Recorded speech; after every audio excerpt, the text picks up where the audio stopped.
Hey guys, Max Rich here.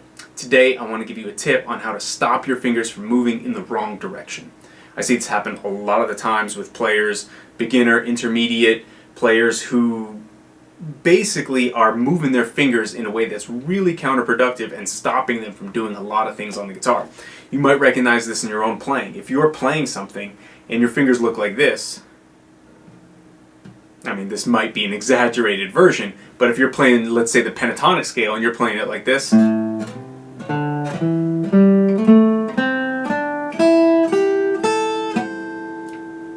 you're doing something severely wrong, and I want to help stop you from it.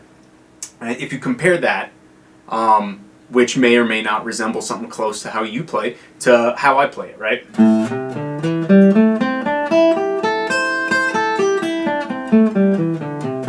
My fingers barely look like they're moving, right? Versus this big, huge motion in every finger every time you fret a note. And what you're really doing, this is very counterproductive to sort of how your anatomy works. And we always want to function with our anatomy. We don't want to fight it because, let's face it, that's a losing battle.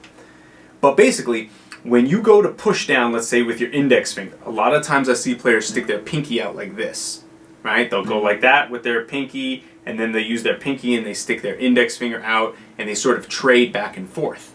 Essentially what they're trying to do, and I understand why this happens, this is a natural impulse, they're pushing down, and in order to push down, they're pushing something in the opposite direction, right? It's like if I want to move that way, I can push off this wall and it'll push me in that direction, right? I'm pushing that way to go that way. And it's the same concept you're doing on the guitar. You're trying to go towards the fretboard, and in order to do that, your mind thinks, well, I have to push away from the fretboard with something else so that I can move towards it, right? And so as a result, your pinky ends up shooting like that, or your index finger starts shooting like that. Now that may seem kind of obviously not what you want to do, but yet it doesn't stop a lot of players. They don't even notice it a lot of the time, right?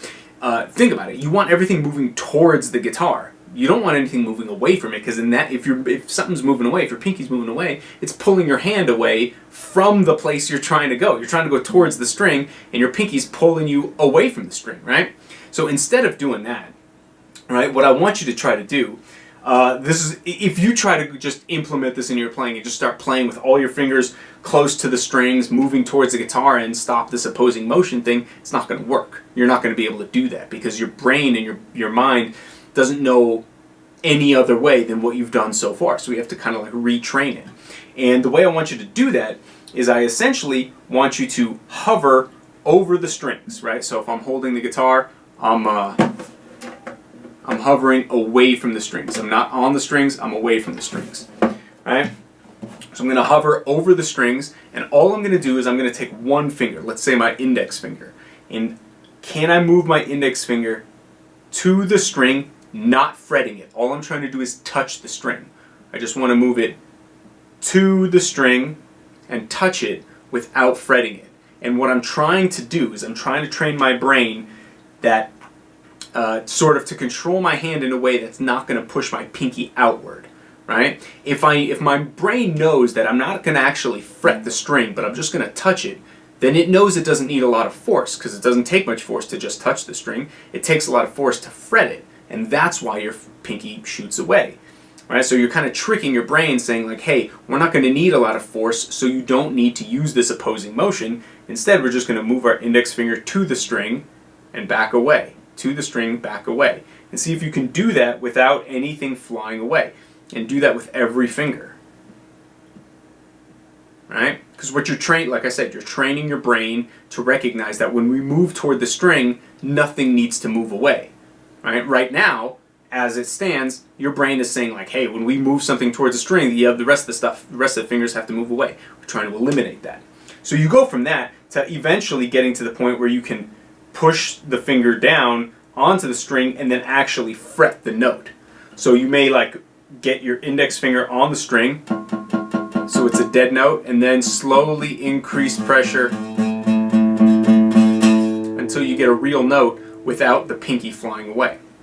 And basically that's sort of how you're going to train your brain, and it's in like a multi-stage process, right?